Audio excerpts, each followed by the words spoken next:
পণ্য। দেশদ্রোহী, মির্জাফর, এইসব লোকদের জন্য আমার দেশটা শেষ হচ্ছে মা। ওরা দেশ এবং জাতির শত্রু। বাহ বাহ বাহ বাহ, চমৎকার।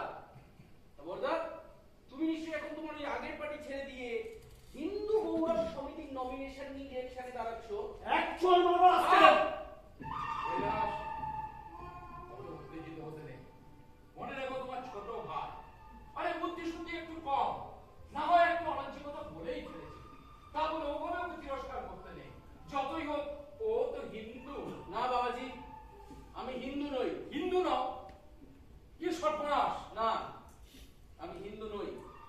তোমরা বলো, গর্ব করে বলো তোমরা হিন্দু। আর আমি বলি, গর্ব করে বলি আমি মানুষ। মনুষ্যত্বই আমার একমাত্র পরিচয়।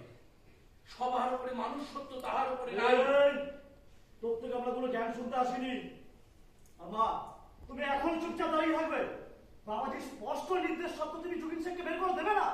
না মা, এটা কোনো নির্দেশ নয়, এটা আমার অনুরোধ।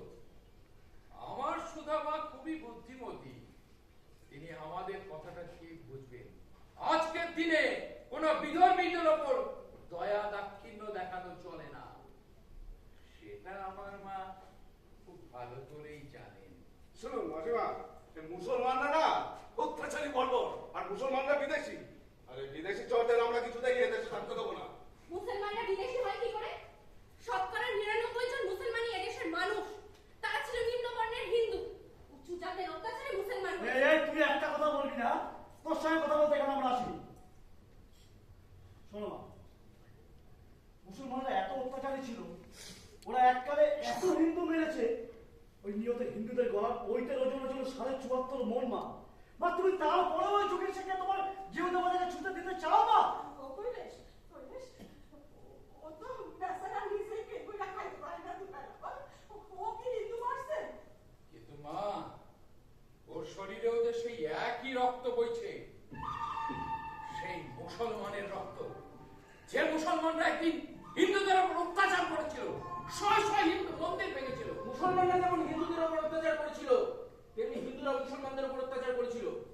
অজাতশত্রু হাজার হাজার বৌদ্ধের রক্তে মাটি ভিজিয়েছিল। আসলে অন্যায় অত্যাচার আমরা দুপক্ষই অনেক করেছি। এতদিন বাদে সেই সব পাকঘাটের